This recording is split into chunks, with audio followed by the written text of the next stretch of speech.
C'est sous le commandement de Louis Béounou-Vlavonou, président de l'Assemblée nationale du Bénin, que se sont déroulés les travaux en plénière de la 30e Assemblée régionale Afrique à Yaoundé au Cameroun. Alors, chers collègues, à cette entame de notre réunion, je voudrais réitérer mes sincères remerciements en premier lieu au président de notre institution, M. Francis Douin, ici présent, pour sa participation exceptionnelle à nos travaux. J'associe également à cette marque de gratitude tous les présidents d'assemblée qui ont effectué personnellement le déplacement de Yaoundé afin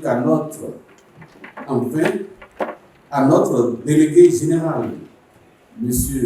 Bruno Fuchs, qui est ici présent, sans oublier toutes les délégations qui ont pu répondre à l'invitation de cette 30e régionale Afrique de l'APF. Après la lecture de l'ordre du jour, le rapport d'activité des travaux exécutés au cours des sessions précédentes a été présenté et adopté à l'unanimité des parlementaires présents.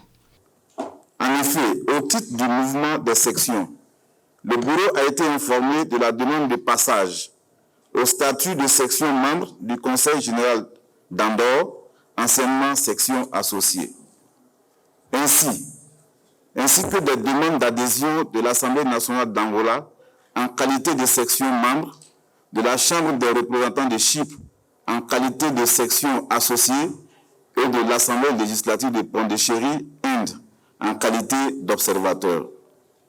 Le Parlement régional des jeunes d'Afrique. La région Afrique a été honorée d'avoir abrité la première édition du Parlement régional des jeunes. Cette activité s'est tenue en juillet 2023 à Cotonou, au Bénin. C'est le lieu pour nous de réitérer nos vifs remerciements à M. le Président de l'Assemblée nationale du Bénin pour la contribution inestimable de sa section à la réussite de cet événement qui fut une véritable réussite. Ensuite, les parlementaires ont eu droit à 2 communications, suivies de débats sur le recours au dialogue politique et le fonctionnement des institutions étatiques, et la diplomatie parlementaire, quelle utilité pour l'Afrique francophone? Le terme dialogue politique fait référence à un processus structuré de communication entre différentes parties prenantes, généralement au sein d'un État ou entre États.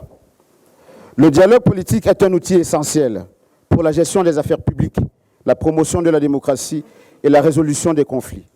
Ceci nécessite un engagement sincère, une approche structurée et souvent l'aide de médiateurs pour être plus efficace. Dans un premier temps, on a fait appel à la diplomatie classique et puis quelquefois la diplomatie classique a trouvé ses limites, d'où l'intérêt de faire intervenir une diplomatie complémentaire à la diplomatie classique, à savoir la diplomatie parlementaire. La diplomatie parlementaire, d'abord comme un instrument d'amélioration du travail parlementaire. C'est aussi un levier pour le règlement des crises.